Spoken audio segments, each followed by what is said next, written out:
সকলকে সুন্দর শৃঙ্খলা বজায় রেখে আমার সাথে সমাজকে ছাত্র করার জন্য আহ্বান রেখে আমার মর্ম ছেড়ে পক্ষ থেকে অভিনন্দন জানিয়ে আমরা বক্তব্য শেষ করলাম। আসসালামু আলাইকুম। জিন্দাবাদ, জিন্দাবাদ, আমার ভাই বাবু ভাই জিন্দাবাদ জিন্দাবাদ। এখন বক্তব্য রাখার জন্য অনুরোধ করছে জেলা বিএনপির সাবেক সাংগঠনিক সম্পাদক জনাব শফিকুল কাদের সুজাকে বক্তব্য রাখার জন্য অনুরোধ করছে।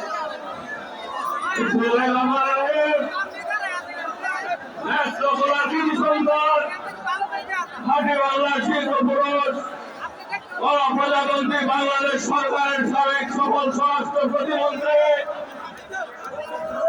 এবং খালেদা জিয়ার অত্যন্ত আস্থাভাজন জনাব তারেক দলের ভারপ্রাপ্ত চেয়ারম্যান জনাব তারেক রহমানের বিশ্বস্ত সহযোগ সাবেক সফল স্বরাষ্ট্র প্রতিমন্ত্রী জনাব রূপজ্জামান বাবর সাবেক সংগঠন অনুষ্ঠানের সংগ্রামী সভাপতি নেতৃত্ব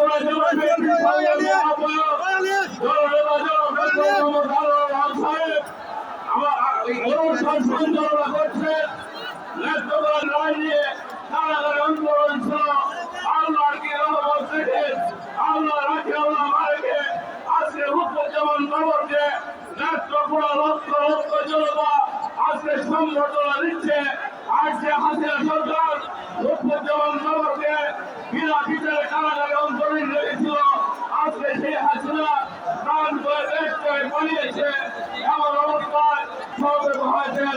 সকলের কাছে কৃতজ্ঞতা জানিয়ে রূপজ্জামান বাবরের চিহ্নের কামনা করে এবং রূপজ্জামান বাবর আমরা প্রত্যাশা করছি আগামী দিনে রূপজ্জামান বাবর সাহেব কোন একটা দায়িত্ব পাবেন, গুরুত্বপূর্ণ দায়িত্ব থেকে আশীষ করা হবে এই আশাবাদ ব্যক্ত করে আমি আমার সংক্ষিপ্ত কথা এখানে শেষ করছি। আল্লাহ হাফেজ। আসসালামু আলাইকুম। এখন বক্তব্য রাখার জন্য অনুরোধ করছে নেত্রকোনা